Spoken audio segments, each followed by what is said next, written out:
Hello and welcome to the morning sports briefing here on Friday, the 12th of March. Hi, I'm Paul and I'll be your host this morning. In the news today, we have got international cricket with both one-day international and test action. The NRL kicked off last night. The news around the Rugby World Cup 2021. We've got basketball news in both the NBA and the NBL, football news in the A-League, as well as golf news in the PGA Tour and the European Tour. This is your best way to start the day up to speed with all of the important sports news. And let's kick off with the golf. So over in the European Tour, no Kiwis in action in the Qatar Masters, where Law currently leads at 7 under par, one clear of a chasing pack in that one. Over in the States and the PGA, we do have Danny Lee taking part in the Players. He has yet to tee off in the first round. Currently, Sergio Garcia leads at 7 under par. Danny Lee is the final person to tee off, or his flight is the final flight to tee off at the Players. So, we'll keep you up to speed with how he's going over the weekend here on New Zealand Sports Radio. Staying over in the States and in the NBA, they've just returned from the All-Star mid-season break. In 2 games yesterday, the Grizzlies beat the Wizards 127 to 112, and the Mavericks beat the Spurs 115 to 104. Today sees a lot more teams get back in action as we have 11 games in the NBA, including the Pelicans taking on the Timberwolves at 2 p.m. That's right, Steve Adams' team there in action at 2 p.m. New Zealand time.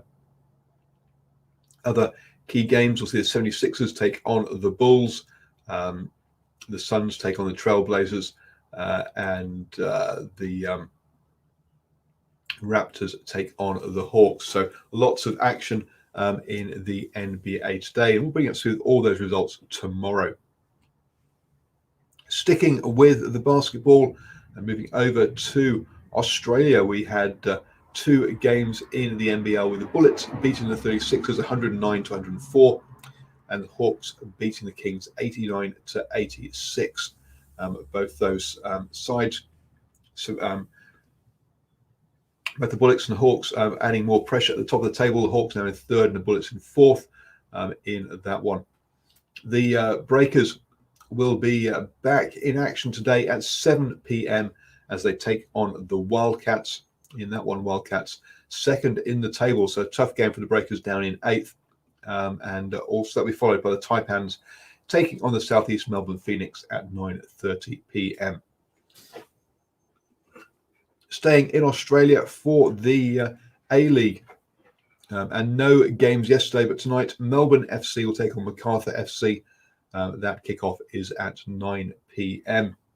Macarthur FC, the new team, remember, 2nd in the table.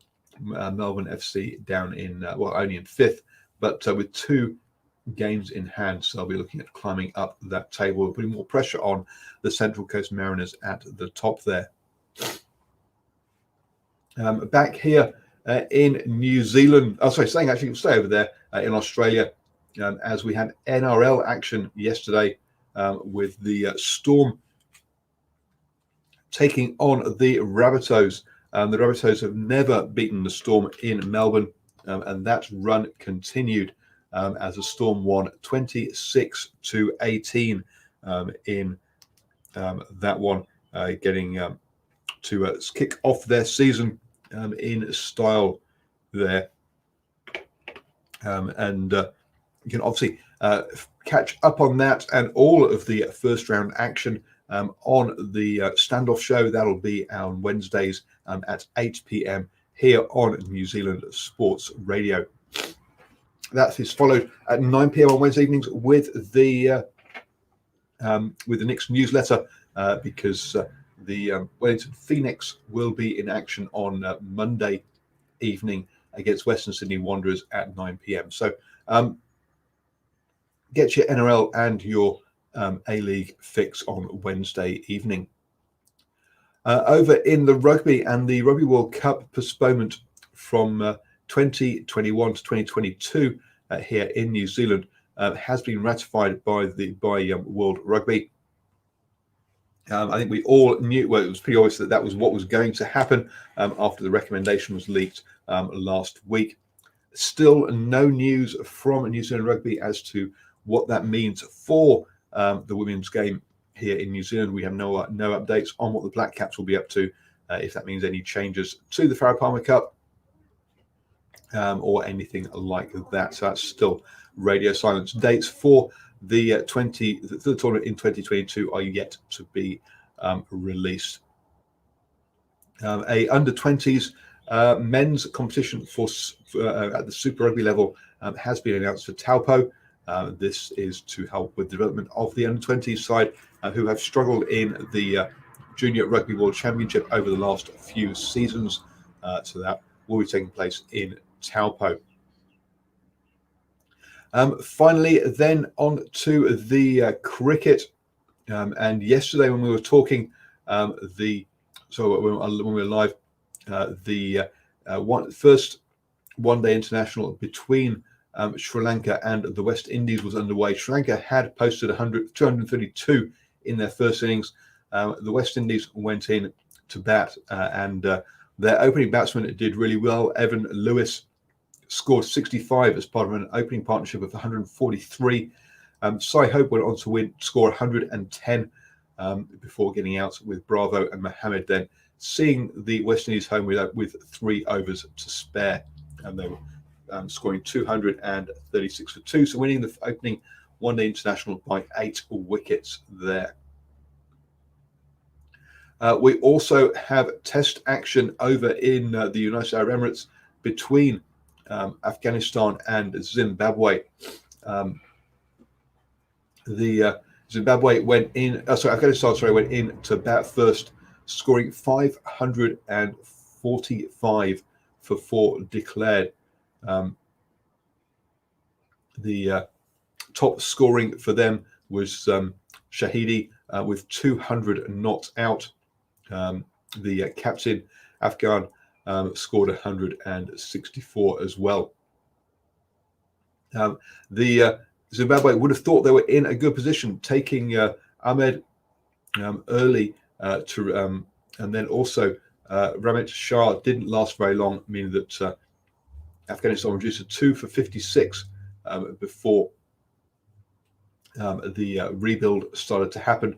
Zadran, who opened, scored 72 as well for that first partnership with Shahidi, but really the Shahidi-Afghan partnership took puts Afghanistan in control. In reply,